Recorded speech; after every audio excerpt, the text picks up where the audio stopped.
Hi there, Coach Pete here, and today I want to talk to you about the mentality that you use when you do your planning. Now, I've heard it said that if you want to make God laugh, just tell him what your plans are. And I've totally found that to be true, especially when it comes to the startups I've been involved in. There's a lot of twists and turns in there, and I wish I knew back then what I know now and what I'd like to share with you. And the bottom line is this, that when you're doing growth planning for any kind of an initiative, you need both a treasure map and a roadmap approach. And what do I mean by this? When you think of a treasure map, you think of a circuitous route and a big X marks the spot where the treasure is. It's light on the details. It just maybe has some landmarks and you have to pick up clues along the way. And it's really more of an adventure, and you're thinking the whole time being drawn by, oh, I want to get that treasure, I want to get that success. If you've been involved in early stage startups, you know that's actually a really fitting metaphor. But it has a downside in that it's light on execution and it does not work well for operational performance. So the other approach you can use is a roadmap approach. Now think of the Maps app on your phone. Turn-by-turn directions, step-by-step, details, do this, do that. I'm going to give you the most efficient way to get this done. Okay, that works great for a company because it helps control budget and resources, and it's necessary to set realistic goals and to get a team all moving forward in the same direction. The problem is if you plan too far out in advance, when a disruption comes, and disruptions always come, all of the detailed planning gets wasted because you have to scrap it and start all over again. So let me tell you about one of my startup companies.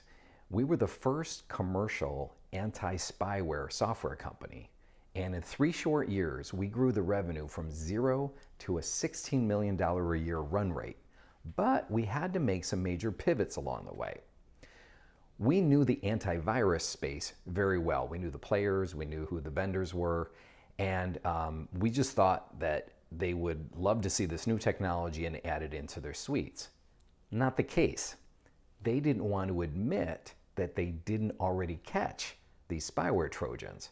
So we had a big resistance and it almost seemed like a dead end. Now, ultimately, we found another path to success. We were acquired at a healthy multiple by a software giant.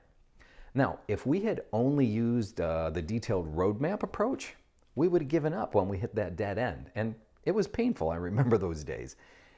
If we had only used the treasure map approach, we wouldn't have executed well to hit that $16 million a year run rate. So what's the conclusion? It's not an either or. It's not either roadmap or treasure map. It's a both and. So let me suggest an approach that you can use. For your long-range planning, use the treasure map. It fits really well. You need to have the big picture. You need to be inspired. For the detailed short-range plan, use the planning roadmap approach with details and turn-by-turn direction. Okay, make this work for you. One suggestion might be once a quarter. Lay out what your big landmarks are on the treasure map and then do your detailed planning just for that quarter. At the end of the quarter, stop, debrief, what worked, what didn't work, what do we have to change, what did we learn along the way? Okay, have a nice growth mentality, and then set your goals on the next landmark on the treasure map and do a roadmap to get to that one as well. Okay, make it work for yourself, okay, but just apply these principles because they really do work. Hey, this has been Coach Pete. Thanks for listening. Bye-bye.